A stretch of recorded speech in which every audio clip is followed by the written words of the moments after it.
I think for Pete, it just raised a really interesting point because he's gone through all this recovery and then he said this.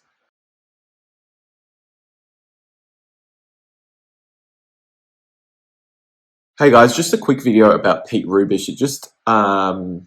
I just had a quick thought about this, and it raises a bigger issue of borderline low testosterone levels. So in his recent blood work, he had a borderline sort of, not low, but it wasn't particularly high either, testosterone level. And it actually raises an interesting topic about, you know, the sort of numbers versus how you feel. And I always think that you should go on how you feel. A lot of people might see a low testosterone level and they actually attribute a lot of their symptoms to that level. And now some people legitimately do have serious low testosterone symptoms, and that is like the worst thing that you can ever go through. But I think also if you're borderline low but you actually feel great, I don't think there's any reason to take testosterone replacement therapy or to initiate treatment. I think it should be based on how you feel and symptom resolution. So rather than just looking at the pure numbers, you know, if you're like 300 nanograms per deciliter, but you feel amazing and you feel on top of the world and you have all this energy and you're just like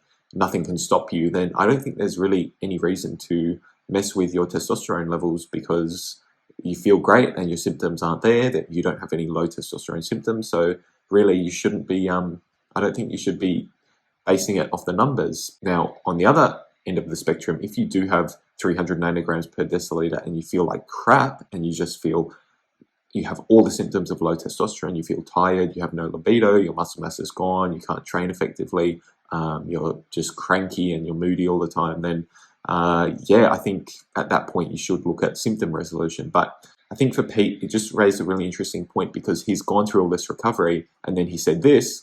8.5 months and 323 test levels, you know, that would give me consideration to go on HRT at some point. Which was quite interesting because, you know, he's gone through all this hard work of recovery. Does he really want to go back on testosterone replacement therapy? Only he can answer that. It's obviously his opinion and you have to respect what he does with his body. But yeah, it just raised an interesting topic about just going off the symptoms and how you feel rather than just pure numbers all the time. Because, you know, if you get caught up in the numbers, you might start to attribute what might not have been low testosterone symptoms, and you might start to think, oh yeah, that must be because of that number. But yeah, it's more about how you feel rather than the numbers purely. So when you get your blood work, guys, just remember that, go off how you feel, and then the numbers can sort of either back that up or not, but it shouldn't just be purely based on the number itself. So thank you so much for watching. This was just like an interesting little thought that I had about blood work. I really appreciate all the support, and this is about keeping you healthy and safe in the fitness industry. No marketing bullshit here, guys. It's just all about science, research, and keeping you safe. So